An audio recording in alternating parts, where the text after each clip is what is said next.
नाम में बड़ी शक्ति है। जो इंसान पशुओं को तड़पता हुआ देख के आनंद लेता था, आज वो एक चींटी को मारने के लिए भी तैयार नहीं है। इतना बदलाव आ गया। और ये सिर्फ कथा नहीं है, ये चेंजेस हमने खुद इस आज के समय में बहुत सारे लोगों में देखी हैं। हमारे इस्कॉन के फाउंडर आचार्य श्रील प्रभुपाद जी, अभय चरणानंद श्रील प्रभुपाद जी, जो कि अपनी गुरु की आज्ञा को पूर्ण करने के लिए 70 वर्ष की आयु में पाश्चात्य वेस्टर्न कंट्री में गए थे, न्यूयॉर्क में। और उनके पास कुछ भी नहीं था, अकेले गए थे, कोई उनके पास साधन नहीं था, रहने का कोई, खाने पीने का कोई ठिकाना नहीं था। और फॉरेनर्स के बीच में, जहाँ पर वो कंट्री में पाप की अति है, जहाँ पर गाय का मांस खाना और शराब पीना नॉर्मल बात है, और जितने भी बुरे कर्म हैं वो वहाँ पर आराम से होते हैं। और वहाँ पर वो कृष्ण का प्रचार करने के लिए गए, कैसे? गुरु की आज्ञा को पूरी करने के लिए, और कृष्ण के ऊपर पूर्ण समर्पित होके, कृष्ण पर भरोसा करके। और रास्ते में उनको 2 बार हार्ट अटैक भी आया था, और तब भी उन्होंने कृष्ण के प्रति समर्पण अभाव जताया कि मैं तो आप ही के कार्य के लिए जा रहा हूँ, यदि आप चाहें तो मुझे बचा लें, और यदि आप प्रचार करवाना चाहते हैं तो वो आपकी इच्छा है। तो उन्होंने कहा कि मैं कौन हूँ, मैं तो आपकी कठपुतली हूँ, आप चाहें तो 1 सेकंड में मुझे इस शरीर को छोड़ दूंगा मैं, अगर आप चाहें तो मुझे बचा लें, मैं तो आप ही के कार्य के लिए। तो उनकी भी रक्षा की। 40 दिन लगे उनको। वो जो समुद्र वाहन होता है, वो कार्गो वाहन था, कोई नॉर्मल शिप नहीं थी वो, जिसमें वो सामान लाद कर लेके जाते हैं ना, उसमें फैसिलिटीज़ नहीं होती रहने की।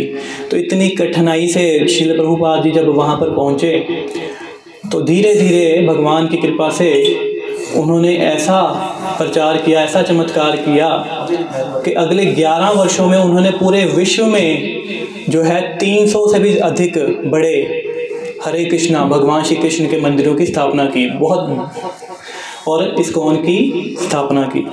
और जो लोग सड़कों पे नंगे सोते थे, गलत काम करते थे, शराब को पानी की तरह पीते थे, गाय का मांस खाते थे, आज वो लहसुन प्याज भी नहीं खाते, और कंठी पहनते हैं, हरे कृष्ण महामंत्र का जप करते हैं, सभी नियमों का पालन करते हैं, एकादशी व्रत रखते हैं, तुलसी आरती, सब कुछ हमसे भी ज़्यादा अच्छे से, दृढ़ता से।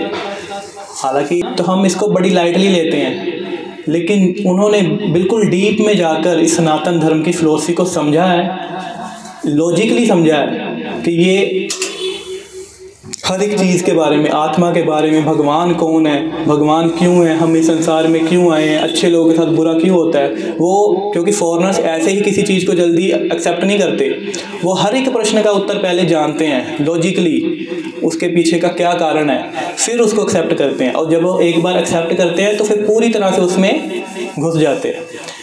तो जितने भी ये फॉरेनर्स हैं, अगर वो इतनी शिद्दत के साथ भगवान की भक्ति कर रहे हैं, क्यों कर रहे हैं? क्योंकि वो समझ चुके हैं, वो समझ चुके हैं कि भगवान कौन है, हमारा इस संसार में जन्म क्यों हुआ है,